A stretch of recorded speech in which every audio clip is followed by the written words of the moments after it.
प्यारे बच्चों नमस्कार। आज की ऑनलाइन कक्षा में आपका स्वागत है।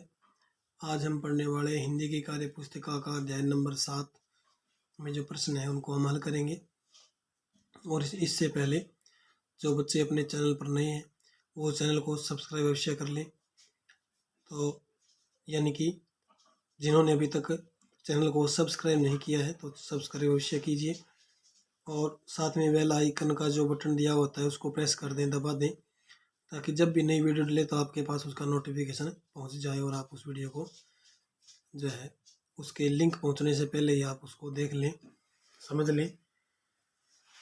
देखिए इसमें प्रश्न नंबर 1, अध्याय का नाम है पापा खो गए और इसका जो प्रश्न नंबर 1 है उसमें पूछा है कि पेड़ों से हमें क्या क्या मिलता है। मैंने कुछ चीज़ें लिखी है, कुछ चीज़ें आप और लिख देना इसमें, जैसे लकड़ी, औषधि, फल, फूल, छाया और भी अनेक प्रकार की चीज़ें हमें मिलती है। आपको पता है वो और लिख सकते हैं, लास्ट में आदि लिख देना। इसके बाद देखिए प्रश्न नंबर 2, खम्बे को बरसात में क्या क्या अच्छा नहीं लगता। अब बरसात में उसको भीगना अच्छा नहीं लगता और पानी की मार झेलना, मार खाना उसको अच्छा नहीं लगता। इसके बाद प्रश्न नंबर 3, तुम्हें क्या क्या अच्छा नहीं लगता और क्यों नहीं लगता। तो मुझे गर्मी अच्छी नहीं लगती। आपको जो मौसम है या जो कोई ऐसी चीज़ है जो आपको अच्छी नहीं लगती वो इसमें आप लिख सकते हैं। कभी ये मत लिख लेना कि मुझे पढ़ना अच्छा नहीं लगता, ये गलत बात हो जाएगी। पढ़ना आपको अच्छा लगना चाहिए और जो चीज़ है आपको अच्छी नहीं लगती उसका नाम आप लिख सकते हैं और क्यों उसका कारण लिख सकते हैं। जैसे क्या है कि मुझे गर्मी अच्छी नहीं लगती और झूठ बोलना अच्छा नहीं लगता, बुरी आदत जो है कोई भी हो वो मुझे अच्छी नहीं लगती और क्यों नहीं लगती उसका कारण आपको देना है। क्योंकि गर्मी से मैं परेशान हो जाता हूँ इसलिए गर्मी अच्छी नहीं लगती। झूठ बोलना मुझे बुरा लगता है इसलिए मुझे जो है झूठ बोलना अच्छा नहीं लगता। बुरी आदत मुझे अच्छी नहीं लगती इसलिए बुरी आदत को अपनाना जो है मुझे अच्छा नहीं लगता। इस प्रकार से आप इसमें और लिख सकते हैं, जो ये मैंने लिखा नहीं आप लिख लेना।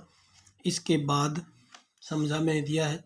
इसके बाद प्रश्न नंबर 4, बारिश की याद आते ही पेड़ थर थर कांपने लगता है। तुम कब कब थर थर कांपते हो और क्यों, ये आपको बताना है। तो इसमें मैंने अपना अनुभव लिखा है एक छोटा सा कि बुरी आदत या बुरे आचरण करने पर जो मैं थर थर कांपा हूँ, क्योंकि एक बार मैंने किसी बच्चे की चीज़ चुरा ली जिससे मेरे पापा को पता चलने पर मेरी खूब पिटाई हुई। उसके बाद मैं जो है बुरी आदत या बुरे आचरण से मैं थर थर कांपता हूँ, आप ये लिख सकते हैं। इसके बाद देखिए प्रश्न नंबर 4 प्रश्न नंबर 4 में 5 प्रश्न नंबर 5 है, उसमें क्या पूछा गया है। अगर तुम्हें बिजली के खंभे की तरह एक ही जगह पर खड़ा रहना हो तो तुम्हें कैसा महसूस होगा। तो मैंने इसमें लिखा है कि मुझे बहुत बुरा लगेगा, यानी अच्छा महसूस नहीं होगा।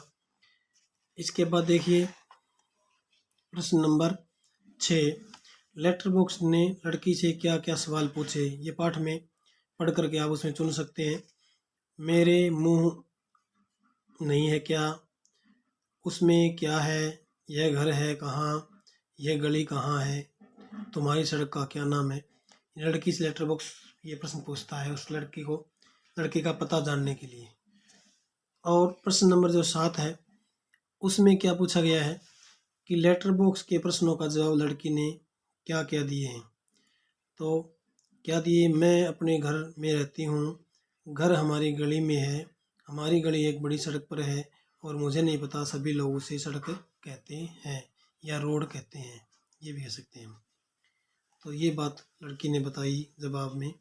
इसके बाद देखिए प्रश्न नंबर 8 प्रश्न नंबर 8 में क्या पूछा गया है कि तुम भी कुछ प्रश्न बनाओ और अपने साथियों से उनके जो जवाब पूछो। तो प्यारे बच्चों ये प्रश्न आपके लिए बड़ा महत्वपूर्ण है कि आपको इन चीज़ों का पता होना चाहिए।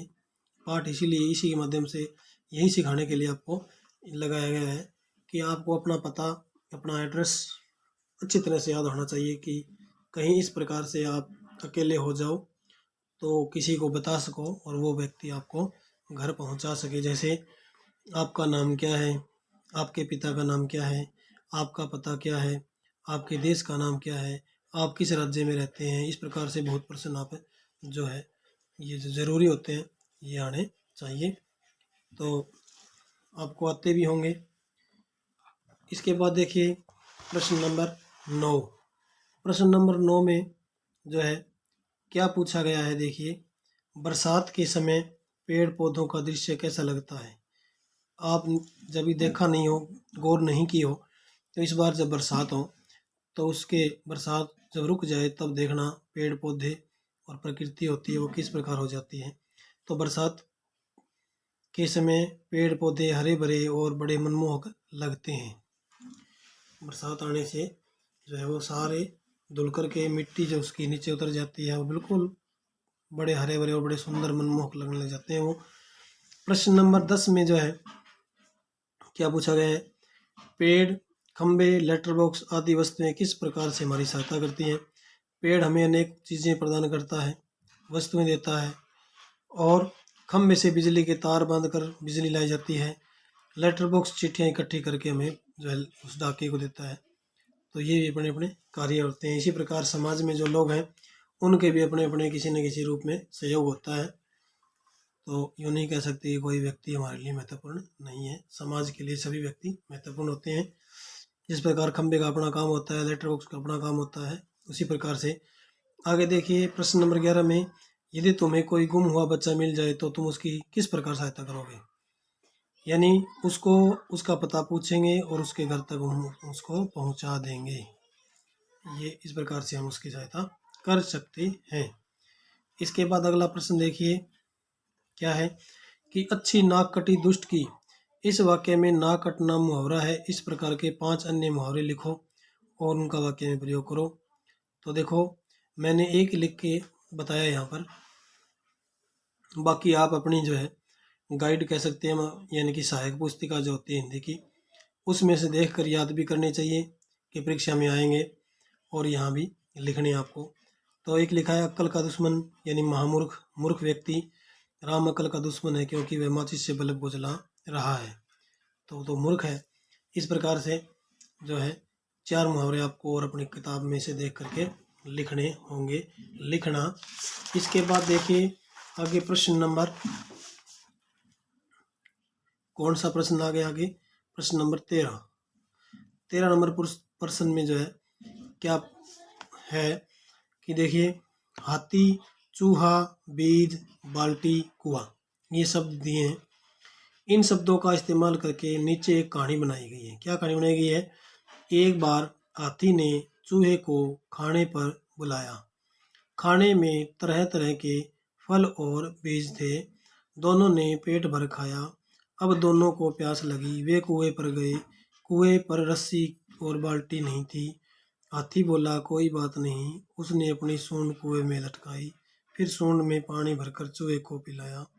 दोनों वापस अपने अपने घर को चले गए। ठीक है, छोटी सी कहानी बनी जिसमें इन शब्दों का प्रयोग किया गया।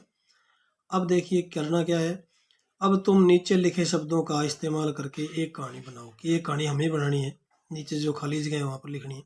शब्द कौन से रहेंगे इसमें, गिलहरी, बस्ता, स्कूल, खरगोश।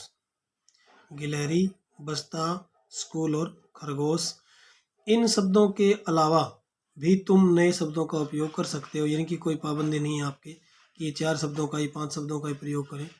और भी शब्द आप जो है अपनी तरफ से बना करके कहानी को बना सकते हो। तो मैंने भी इन्हीं शब्दों का प्रयोग करते हुए एक छोटी सी कहानी बनाई है। तो देखो क्या कहानी बनाई कि आगे देखिए एक बार एक गिलहरी थी। गिलहरी का प्रयोग कर दिया यहाँ पर। एक बार एक गिलहरी थी। उसके मन में पढ़ने की बहुत लगन थी। उसके पापा ने उसका दाखिला स्कूल में करवा दिया। वहाँ वह गिलहरी अपना बस्ता लेकर सबसे पहले पहुँच जाती। और आगे क्या है कि वह खूब पढ़ाई करती। उसे स्कूल में खरगोश नामक पशु भी मित्र मिला। यानी गिलहरी को मित्र कौन मिला, खरगोश नाम का एक पशु। वह भी पढ़ने में बहुत होशियार था। दोनों साथ साथ पढ़ते और खेलते थे। ये छोटी सी कहानी मैंने इन शब्दों का प्रयोग करते हुए बनाई। तो आप भी ये कहानी लिख सकते हैं, या कोई और इस प्रकार से आपके दिमाग में कल्पना आ जाए कि इन शब्दों से मैं और नई कहानी बना सकता हूँ, तो आप इसमें जो है एक नई कहानी बना करके भी लिख सकते हैं। आज की कक्षा में हम इसी अध्याय का जो है हल किया। आगे की कक्षा में अगले अध्याय का हल करेंगे। धन्यवाद।